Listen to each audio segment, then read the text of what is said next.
Solve the polynomial inequalities x cubed plus x squared minus 17x plus 15 greater than or equals to 0. First, we will solve the polynomial equation x cubed plus x squared minus 17x plus 15 equals 0. We will attempt to factor this polynomial. Observe that this is the third degree polynomial with the leading coefficient a sub 3 equals 1 and the constant term a sub 0 equals 15. According to the rational zero theorem, the possible zeros of these equations are factors of 15, and they are plus or minus 1, plus or minus 3, plus or minus 5, plus or minus 15. These are possible zeros. They are factors of 15. We check that if we were to plug in 1 into this polynomial, we have 1 cubed plus 1 squared minus 17 times 1 plus 15, which is 0. And so x equals 1 is a 0. What this means is that x minus 1 will be one of the factors of this polynomial. We then check negative 1 cubed plus negative 1 squared minus 17 times negative 1 plus 15 will not give us 0. What about 3? P of 3 is 3 cubed plus 3 squared minus 17 times 3 plus 15. This is 27 plus 9 minus 51 plus 15.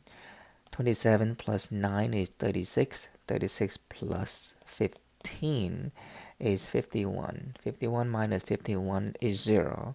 And so x equals 3 or x minus 3 will be one factor. And so x cubed plus x squared minus 17x plus 15 can be factored at x minus 1 times x minus 3. And if we were to keep checking, we will see that x plus 5 has to be one of the factors, because x times x times x is x cubed, negative 1 times negative 3 is positive 3, positive 3 times 5 is 15. What this means is that the zeros of these polynomials are x equals 1, x equals 3, and x equals negative 5. We then construct the sign chart.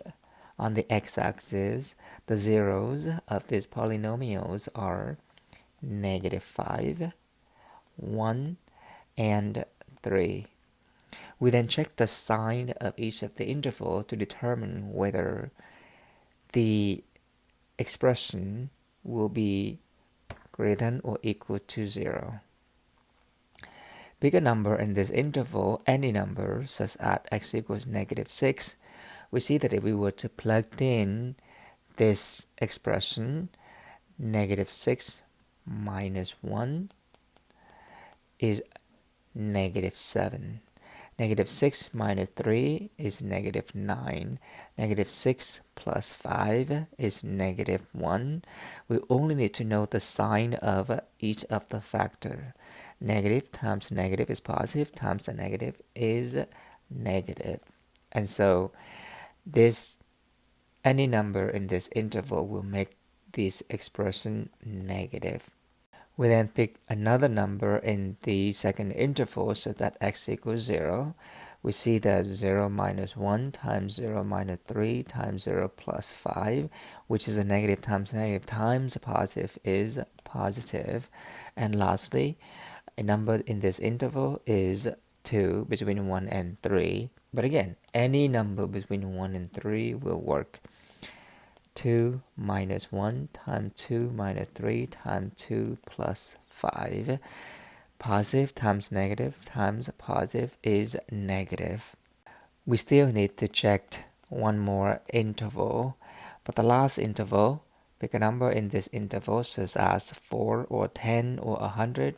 any number in this interval, we see that 10 minus 1 times 10 minus 3 times 10 plus 5, which is a positive, times a positive, times a positive, which is positive.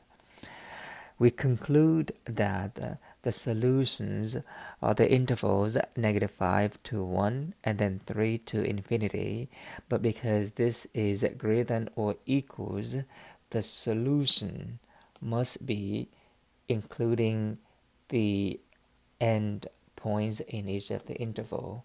And so we conclude that the solution in this case is -5 to 1, including the endpoint -5 and 1, union with 3 to infinity, including 3.